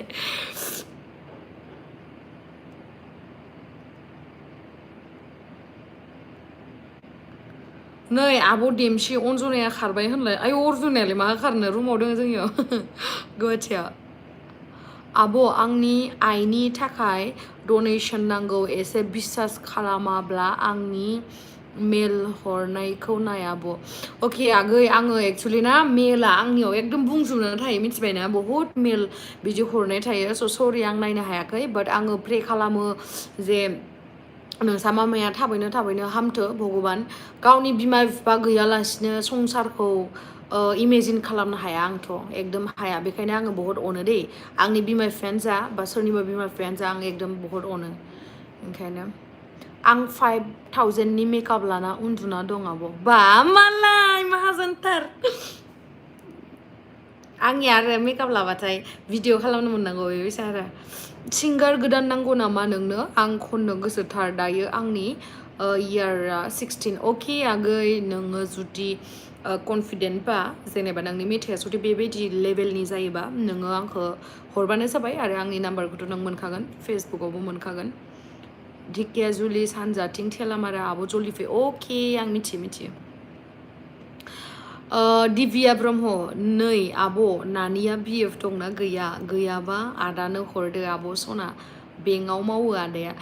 बा मालाय नानी तुम्हारा रिश्ता आया है बेंकआव मावलायनो मालायसो जोंफोरखौलाय रावबो लांनो नागिरा जोंफोरा बिदिनो थानांसिगोन खोमा बयफ्रेन्ड दंखायो बेहा गैयामोनबा हरजागौमोन ना बयफ्रेन्ड थाबाबो थांगोन ना मालाय नोंलाय साख्रि आल्ला मोननायखाय अबेसे बेनि बयफ्रेन्डआबो साख्रिसो मावखायो इस खिन्थु हाबाखौबा सोरदो जागोन मिथिया देसुन इसोरनिसो खाफाल नालाय जेनेबा नङा होमबा बेंकनि सकिदारसो नो बिराद गाजालै मानसिफ्राबो नों मा एसे साइज ब्रा from Gohpur thank you so' माच नोंथांनि थाखायथ' एटलिस्ट नोंथांनि थाखायथ' आं सना फिथर आयौ गोसोआ मोजां मोनलायबाय नङाबाथ' बांसिनानो हांगार फिथर बायदिसो बाहायो आंखौ आब' माथो जा मोजां नुसिनथारबाय वा थेंक इउ आगै थेंक इउ आदा लावदुमखौ लादो हाबा माला लागोन दे मिथियालै दाना हाबा जाथ'आ र' एसे साक्सेस जाग्रोथो साक्सेसखौ मा एसे रायज्लायनो हागोन नों बहत होनो लावदुमाव मालाबा खोनासंनो बानानै ओइ मा जाखो मा सिरि थादो आहाबोथ' बुंनांगौ ना माबा मोनसे बुंबा नांबा बुंदोंमोनथ' आङो नों खोनायाखै खोमा होननानै आंखौसो बिंगि बानायना दों खिन्थु इयो जेबो बुङा बायो नामाथाय खोनासंबाय बायो होनना बुंनांगौ नङा होमबा लोगो हमगोन दे क'क्राझाराव न' लुबा क'क्राझाराव खिथाहरगोन दे आं क'क्राझाराव न' लुबाथाय क'क्राझाराव सोरगियारि राहुल आंखौ खनसे लावदुमा धुला जाहोजोबदो फरसुनारजों होना होनांगौमोन नोंबो रायनाया मानो धुला जाहोदैलाय स' किउट आब' नों बादि किउट जानायमोनबा आयौ नंगौना थेंक इउ बाट नोंबो किउटआनो जागोन बेखायनो नोङो मालायखौ किउट नुदो माने सोरबा मानसिनि गोसोआ जुदि मोजांबाना बेलेगखौबो मोजां नुयो बेबायदि आरो सोरबा मानसिनि जुदि गोसोआ गाज्रिबा अलरेडि बे बेलेगखौ गाज्रि नुखायो बेबायदि टाइपनि आरो आब'लै आंनि कमेन्टखौ मानो एसेबो नाया नायदोथ' गोरिबगिरि नायबाय थादो खिन्थु नोङो आंनि जायगायावबो खेबसे थानानै नायलाय जेनेबा कमेन्टसानो कमेन्टस फैगासिनो आं दा सोरनिखौ नायजेननो ना बेबायसा आब' प्रेंक मालाबा प्रेंक भिडिअ लाबो औ आं दा न'आवसो फैदोंना ओमफ्राय दा नै आरो साननैसो उनावहाय आंहा बे बड' ब्राइडेल फट'शुटबो जागोन नङा होमबा फट'शुटफोरखौथ' खालामखानांखागोन साख्रि बाख्रि मावालासिनो थाबाय जिहेतु फट'शुट शुटिं खालामनानैनो एसे एनै गरसे गरनै रां खामायनांगोन नङा होमबा मालाय लोगोफोराथ' PhD खालामहैबाय सोरबा सोरबाथ' मालाय प्रफेसार जाहैबाय गेमस्रि दैमारियाल'सो दा बेकार जानानै दङ बाट बेकारबाबो बिराद हेपि आरो आं गावनि लुगैनाय बायदि माने आं जा खामानिखौ मावनो लुगैदोंमोन बे खामानिखौनो मावनानै आं दा हेपि आरो बेनोसै बेसेबांखिनि साक्सेस जानो हागोन हाया बेखौ मिथिला ऊपर वाला के हाथ में है मेरा जो लाइफ का जो सफर है वो उसके हाथ में ही है पता नहीं क्या होगा ओमफ्राय आं मानो हिन्दी रायलायखो जेनेबा आब' नों एम्बु जायो ना जाया टाइगार दिर जायो खिन्थु आं एबारनिफ्राय जाला माने दाख्लै जानानै बिराद हामा नांदों आङो माने आं बुथारनायावबो थांफाबायना ओमफ्राय बुथारनायावबो थांफानानै बुथारनायावबो थांफानानै माने आङो बिगुर सेलायनाय मानायफोरखौ नायबाय थाबायना ओमफ्राय बोरैबा मोनदो माने आङो बोरैबा माने आं बुंनोनो हाला ओमफ्राय उनाव दाखालिबो दा लावदुम मोनफायखालि उदालगुरिनिफ्राय बेसेबांबा 7 केजि ना बेसेबांबा हरदो आरोना ओमफ्राय 7 केजि हरनायाव मा जाखो एवबाय एवनानै फार्स्टआव रुग्रोबाय रुनानै एवबाय ओमफ्राय उनाव बोरैबा दरसेल' जानो हाबाय आं जालालै एबारनिफ्राय एम्बु बेदरखौ नांगौबा आं बाथोनजों जागोन अ थेंक इउ स' माच आंनो सुपार चाटआवहाय फैसा हरदों सोरबा थेंक इउ सोर मा नाम अमा बेदर जानो 100 थाखा लानो जालायबावो अमा बेदर लाबारखाय हरदो आरो आंनो हाय आं हितेश बसुमतारी अमा बेदर जानो 100 थाखा सुपार चाट हरदों आं दिदी थेंक इउ स' माच आगै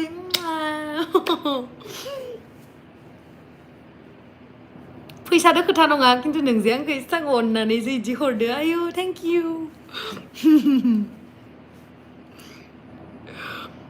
आब' नोंनि लिप्सखौ डेन्जार मोजां नुयोलै रियेलि थेंक इउ लावजुंजों नोंजों मिउजिक भिडिअ लाबो आब' बिराद एक्साइटेड नोंसोरनि मिउजिक भिडिअखौ नायनो थाखाय नै माने आं बुंबाय थादोंमोन आरोना लावदुमजों आंनो मिउजिक भिडिअ खालामनो जेनेबा आंथ' लदादा बेथ' रानथें बाट साइज डाजन्ट मेटार नंगौना नङा साइजजोंलाय मा खोथा जेनेबा मानसिया मोजां जाबानो जाबाय खिन्थु मा आं बेखौ होनबाय आरो ओमफ्राय खेबसे खेबनै ट्राइबो नायबाय दे एकदम रोंथारा मिथिबाय ना जेनेबा रोंथारा माने मा लावदुमा आंखौ दा नायदोंबा रागा जोंगोन दे खिन्थु आं हसा खोथाखौ खिथादो आरोना खिन्थु बेबो मिथिखायो दे बेखायनो बे माने होनो मा आंनि लाइना बेलेगलै माइनाव आंनि लाइना बिजनेस लाइनाव ओमफ्राय नोंनिया जाहैबाय एक्टिं लाइनाव बा इउटुबाव दा आंहा इन्ट्रेस्टआ बहा बिजनेसाव होमबा आं बोरै एक्टिंआव फैनो आं बोरै एक्टिंखौ रोंनो आं जि बुस्थुखौ रोङा आं माबायसा मावनो बेबायदि होनो आरो खिन्थु नोंथांमोननि थाखाय सारप्राइजआ जाहैबाय लावदुमजों आंजों मिउजिक भिडिअ दङ खिन्थु बियो दाख्लै जों मालदिप्सआव थांदोंमोन ना बेयावहा ओरैनो शुट लानाय आरो रेन्डम शुट माने एसेबां बिदि स्ट'रि लाइन बेबायदि गैया आरोना बाट नोंथांमोना एसेबां मोजां जागोनबो होननानै एक्सपेक्ट खालामनाङा मानो होनोबा बेहा जिर' एक्सपिरियेन्स प्लास बेहा बेफोराव नलेज गैया एक्टिंआव ओमफ्राय आरो बेहा गोसोबो गैया आरो जि मानसिया ना माबा मोनसे बुस्थुआव इन्ट्रेस्टबो थानांगोन नों रोंथाराबाबो बै इन्ट्रेस्टआ नोंखौ आपग्रेड खालामगोन खिन्थु लावदुमा एक्टिंआवहा हाखाया प्लास इन्ट्रेस्टबो गैया बेखायनो बियो आपग्रेड जानो हानाय नङा आरो एक्टिंआव ओमफ्राय जि फार्स्ट खेबसे खालामबाय बेखौबो मा गावनि बार्थडेआवसो होगोनलायनो लावदुमनि बार्थडेआ 1 सेप्टेम्बराव दे नोंथांमोना विश खालामनो बावगारनाङा आरो अभियासलि आंथ' पस्ट होखागोन लावदुमनि बार्थडेआवहा स' नोंथांमोनाबो बेखौ विश खालामहरबानो जाबाय दे मोजां मोनगोन बियो ओमफ्राय दा गावनि मिउजिक भिडिअखौ लायनो माबायावसो होसिगोननो 1 सेप्टेम्बराव गावनि बार्थडेआव बिराद गाजा नानि सान्दुं गोसानि नायनोखौसो मिन्दिमाव खालामबायलै आङो नायबाय थादो खोमा बियो एक्स बयफ्रेन्डनि बागै सोंनाङा दे माने एक्स बयफ्रेन्डनि बागै सोंगासिनो जेनेबा अनजालि बसुमतारी बिब'आ नायबावा बेसेबा जाबाय आं नोंखौ दहाय मा ओंख्रि जाखो होननानै आं दहायनो खिथाहरबाय आगै मैथा बांगालजों अमा बेदर अ नानामोन अमा बेदर मानो लावदुमखौ एक्चुअली ना आंसो दोनदों बेनि नामखौ निकनेम मोजां नङा होमबा नामा आंनिया लावदुमि बिनिया लावदुम मालबा आंखौ लावदुमि होनना बुङो खिन्थु बे आंखौ सानसेबो मथि होनना बुंफेरा लदाबाबो आरो रायजानो गिनानै देन्जार रांखिनिनो आङो जाहा टेक्लायाबो होनफेरा खिन्थु मालाबा होनो टेक्लाया रागा जोंबाथाय ओइ माइनाव नों माइसे लदा जाखोलै होनना बुंबाथाय आं मिनियोना रागा जोंबाबो नानियाबो होनफेरा ओमफ्राय नानिया मा होनो मिथिबायना लोगो नालाय मोजां मोनोखाय मा होनो आथिं सालायलायबाय आंहा 1 घन्टा जनानै मा 1 घन्टा 70 मिनिट्स जाबाय 1 hour 20 minutes जालायबाय नानिया मा होनो हे नों लोदो नङाथ' नोङो लोदोबाबो फिट जासोयो आरो दा थगायथियो जयनाथ बसुमतारी नटि यं लेडि आंनि मेसेजखौ नायसनथाराना नोंखौ देन खावलायाव अरख्लाबथारगोनलै माने सिना गाजा मानसि थायो माबा मा होनो कमेन्टसानो बहुद फैदोना बेखायनो नायजोबनो हायाखै आंखौ लांफैदो आब' अननानैनो आयौ मा नाम लावदुमना रियेला अके मनिन बर' आदा लावदुमखौ प्रेंक खालाम प्लिजनो लावदुमखौथ' प्रेंक खालामनो हायो हो आं बहुद ट्राइ खालामबाय सिगाङावहाय प्रेंक खालामनो सानबाय आरोना खिन्थु बे ओरैबायसा रायो बे रायनायखौ होबाथाय माने नोंथांमोना भाइरेल जाजोबगोन आरो ओरैबायसा रायखायो मायबा होनबाथाय ओंखायनो खालामनो हायाखै मालाबा ट्राइ नायबावगोन र' दिव्या ब्रह्म आब' मासे मोजां नों आब' सना गावदांदां लरा जानायनि दुखु मोनो आरो नोंसोर गावदांदांसो होनो आंनो गावदांदां नाङा आंनो बिदि स्लिम हेलिना फुजि जेनिफार लिपिका ओमफ्राय आरो सोर लिना इसोर बायसा स्लिम जानांगौ इन्डास्ट्रियाव आंल'सो खोमा लदा दायानो बिसोरनि बायसा बिदि गोलाव मोखां नांगौ आंनो बिदि लदा नाङा ओंखायनो आं खानायखौ बिदि होथेबाय थायो खिन्थु मा खालामनो ना लदा जाबायबा खिन्थु डाइटिं खालामनो होनबा थानोनो हाथारा मालाबा जानो लुगैसोयो ओमफ्राय मामा मोनाबो जाहोबाय थायोना बेखायनो जाफ्लाङो आङो आं बिराद गोसा रायलायदोंमोन नामा होयो आं दा लासै रायलायनोसै दे खुगायानो साजोब्बाय आंखौ इयो रायलाय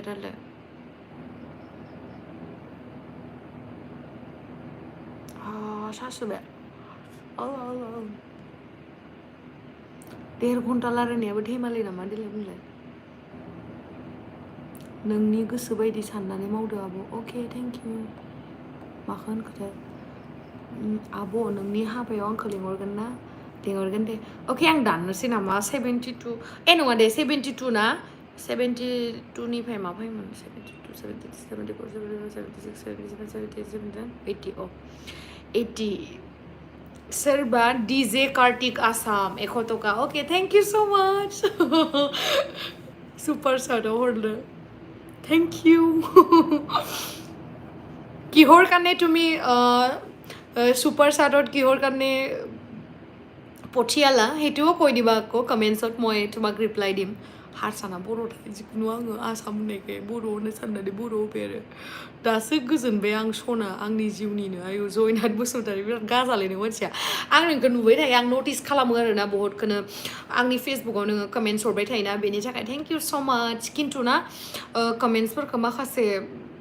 एसां रिप्लाइ होनो हाजोबा आरो जुदि आं कमेन्ट्सफोरखौ रिप्लाइ होबाय थानांगौबा नोंथांमोननो आङो आंनि मा होनो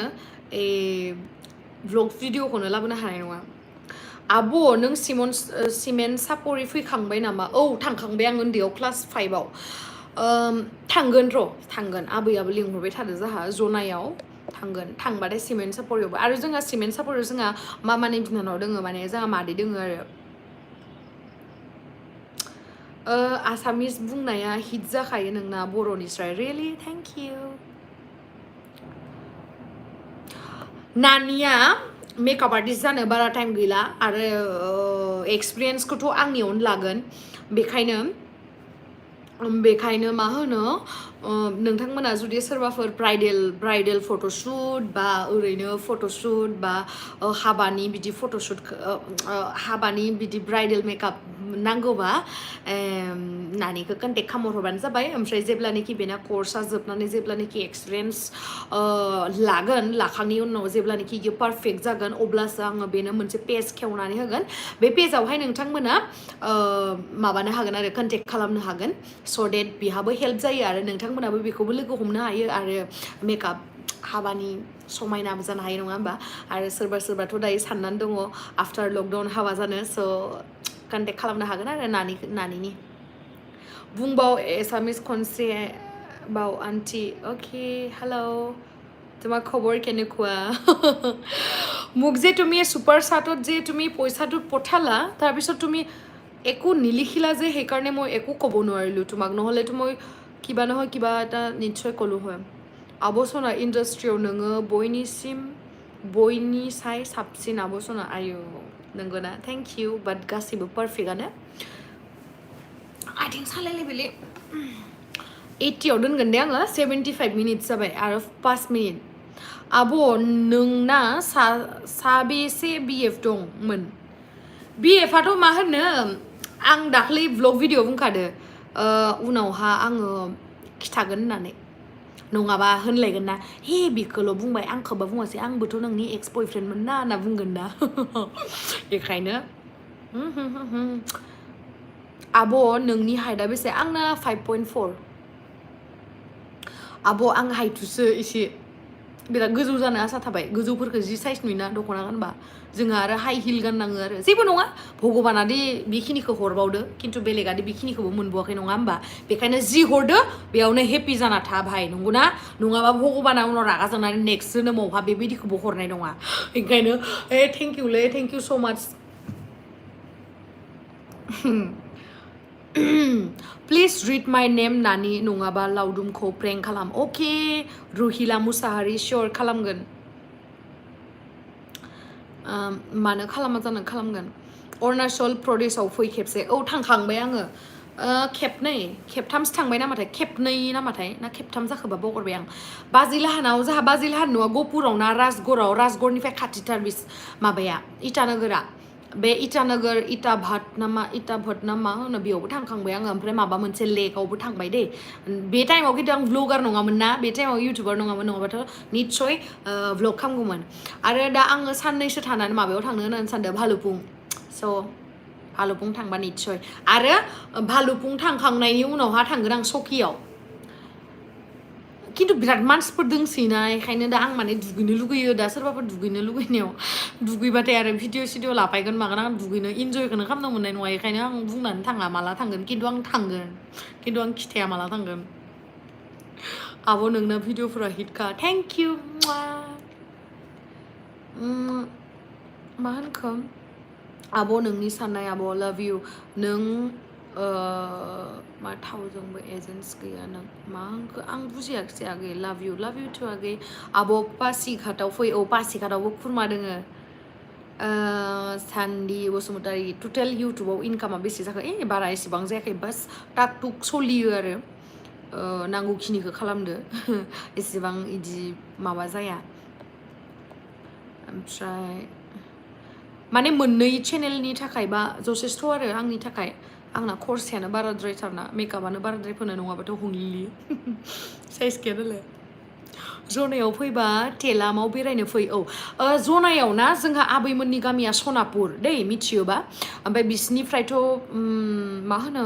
बिसिनिफ्राय हाजोआबो बिराद खाथि हाजोआवबो बेरायहैगोन तामाम बैसागुआव थांनो गोनांमोन हा खिन्थु लकडाउन जाबायना बेखायनो थांनो मोनासै आब' आं नोंखौ बिराद मोजां मोनो लाभ इउ आब' सना थेंक इउ स' माच आगै दिबिया ब्रह्म थेंक इउ आब' नोंनि जिडि प्रडाक्सनावहाय माला भिडिअ फैगोन आं दहायनो खिथाखांखाबाय ना साननैसो उनावहाय माने नेक्स्ट मान्थालागि नुहैगोन खोमा औ नेक्स्ट मान्थालागि नुहैगोन नोंथांमोना आङो मोनसे नङा मोनथाम लानो नागिरदों बेखायनो जोंना मेथाइआ कमप्लिट जाजोबाखै नालाय बेखायनो आरो गोदान एक्टरबो नुगोन आरो गोदान माने मोननै मोनथामसो भिडिअसफोर दङ बाट आंनि प्रडाक्सनावहाय बे गोदान जागोन आरो बेबायदि बयखौबो चान्स नांगौ नङा होमबा गासैबो जावगालांनांगौ आरो बयखौबो बर' इउटुबारफोरखौ आंनिथिंनिफ्राय बेस्ट विशेस